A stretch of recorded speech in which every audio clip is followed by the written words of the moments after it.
We're gonna have some fun today.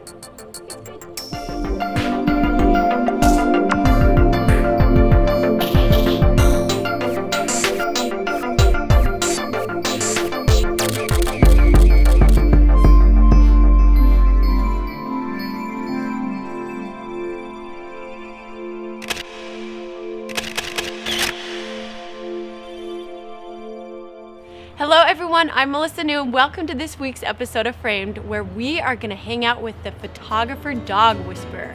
Hi Squid. Hi Squid. You're so cute. So cute.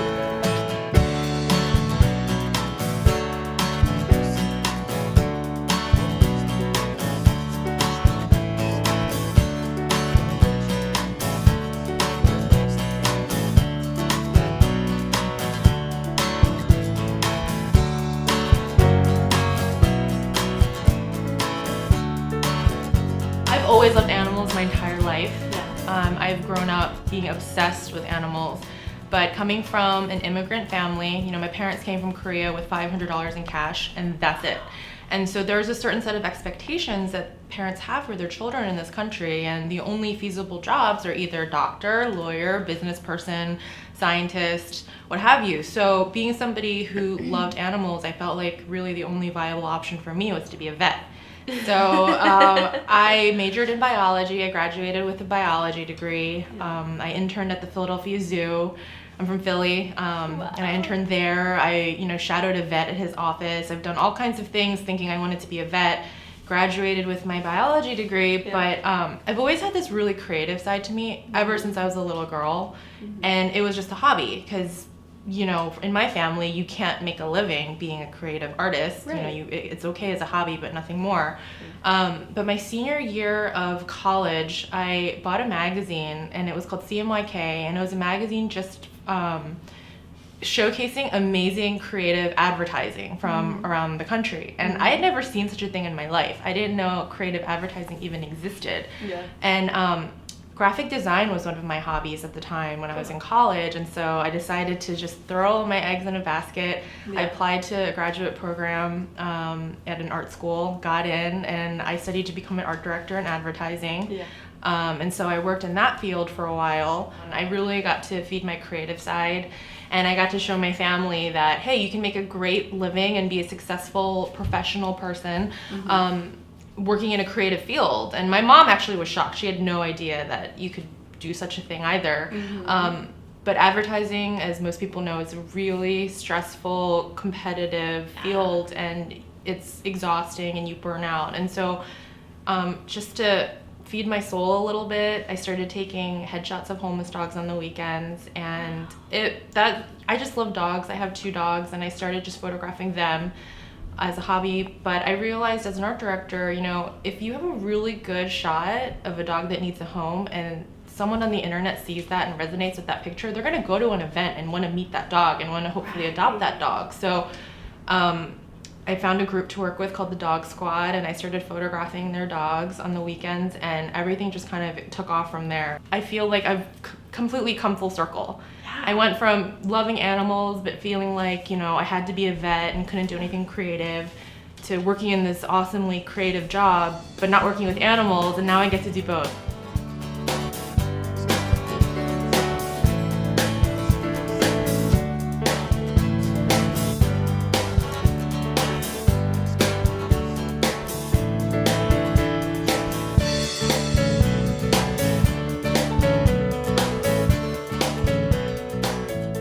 I love to just sort of look around your place, if that's okay, and sort of see where the best place to shoot is. I use all natural light, so I just like to make sure that there are parts in the house that are getting good natural light, and I want to see how it's tracking with the sun setting. So if it looks like, there's light in a room now, maybe it'll get light later. I'll shoot where the light is and then, kind of follow the light around the house. I only shoot with 2 lenses, basically. It's either the 50, which I just love as a great portrait lens, or the 16-35, which I love just because it's really wide. It's a great storytelling lens. If I'm shooting in a house, I just get more elements in it, and I love it. Or their environment. Exactly, and I love environmental shots more than studio shots for me, just because I feel like you know, when you shoot a dog in their home, you're telling so much of their story. I basically bring 2 kinds of treats with me just so that the dogs don't get bored. Okay. And so I have duck treats, and then I call this doggy crack.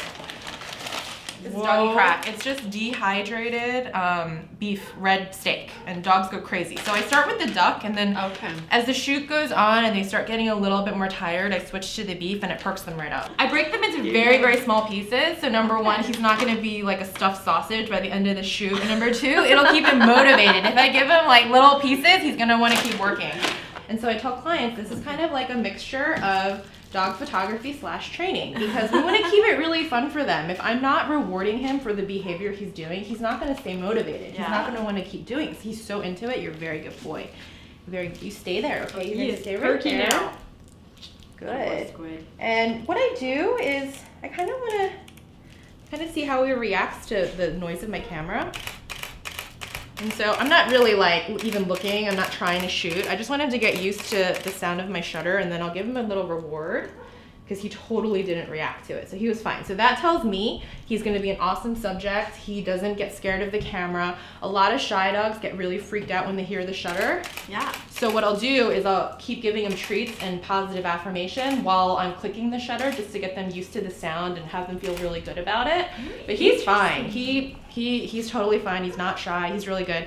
And shy dogs also get really freaked out when you put the camera to your face, because it looks like it's a big eyeball staring at them. So again, if he was shy, I'd be doing this and just getting him used to everything. And then what I do when I'm shooting and I'm paying him, I break off a very small piece and kind of give him a crumb. Yeah. Otherwise, he'd go through like 20 of these. Yeah. He'd be totally full. He'd have to pass out, and I wouldn't have a subject to photograph anymore. And he'd be a stuffed sausage. Exactly.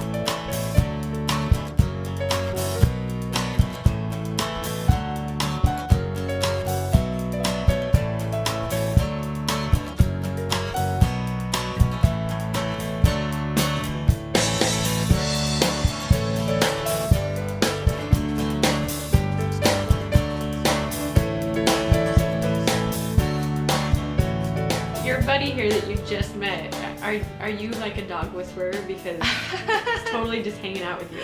Hi. And when I stop petting him, he looks like, why did you stop? You know, I've always had this amazing connection with animals, but even more so just dogs. Yeah. And when I got my dogs, I just felt like they filled a hole in my heart that I didn't even know was there. And so I just I don't know, I connect with them very, very deeply, and so I think that shows in my work. So what is the trick then? I mean, so many people want to know, who love dogs but maybe don't have that connection. What do? You send out some, hi, he's shaking hands.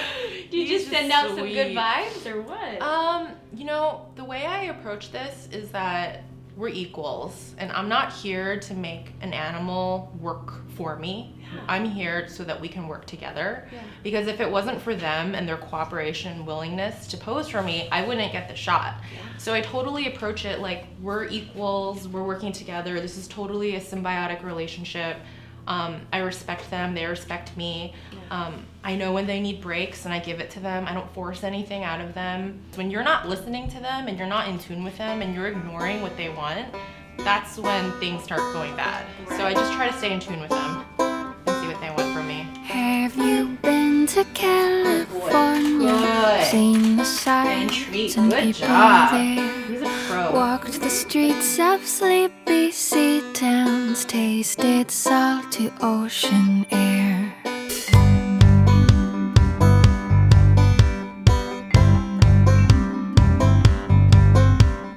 Once I flew to New York City, took my picture in Times Square.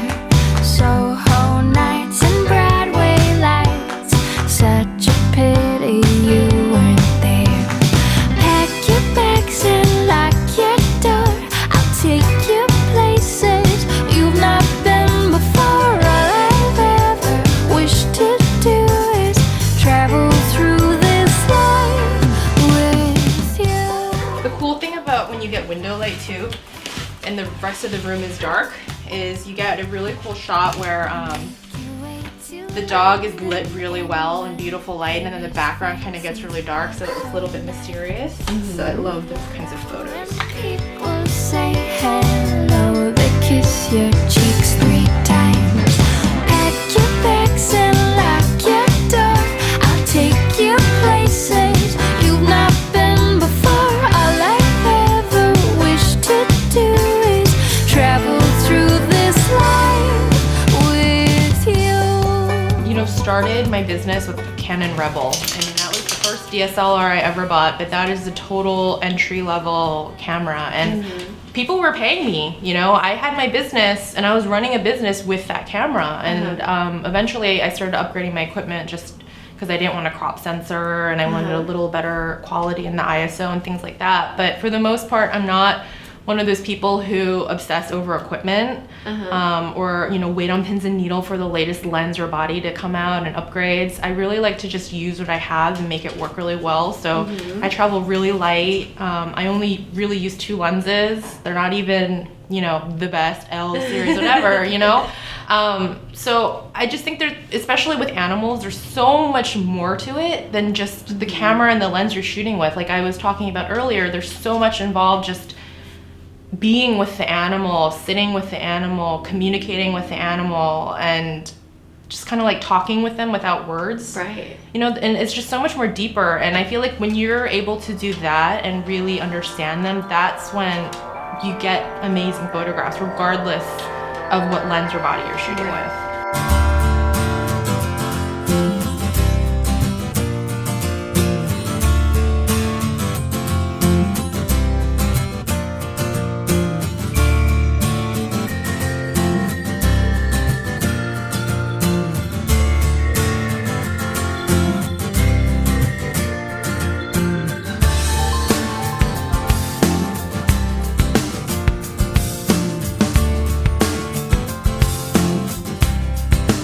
Ready? One more.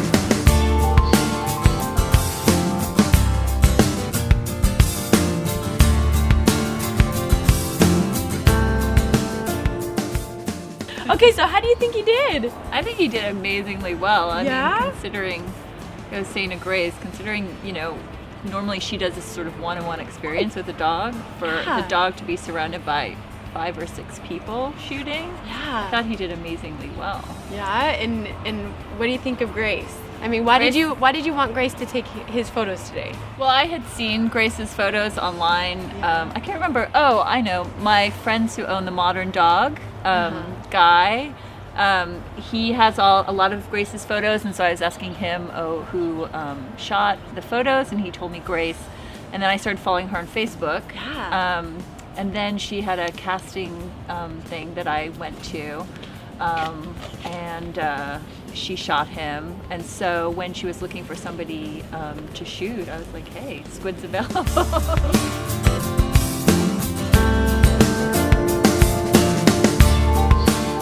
I feel like as you're growing as an artist and you keep looking at other people's work, it's really easy to get influenced, and it's really easy to lose your own voice and lose what your own vision is. So I think it's really important for people who want to start doing pet photography as a living to kind of step away from the computer, take a little break from looking at everyone's work online and on blogs, and just go out there and shoot and do your own thing. You know, a lot of personal taste and the evolution of your own style is just shooting something and then seeing if you like it. And if you don't like it, look at it and see, well, why don't I like it, and what would I do? What could I do to this to make myself like it? And you go out and shoot it that way. So I think another really good piece of advice then would be to look at photography that you do admire that's not pet photography, and then see how you can take that information and apply it to what you shoot.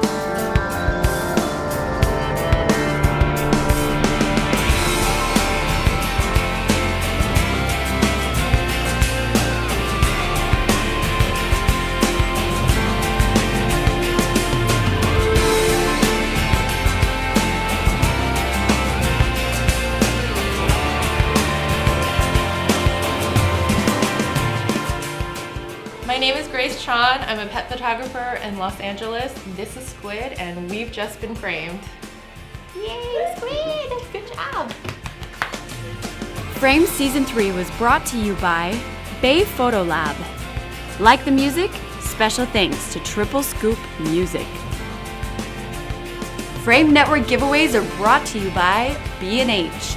Head to giveaways.framenetwork.com for your chance to win. Find out more about the equipment used in this episode on framenetwork.com.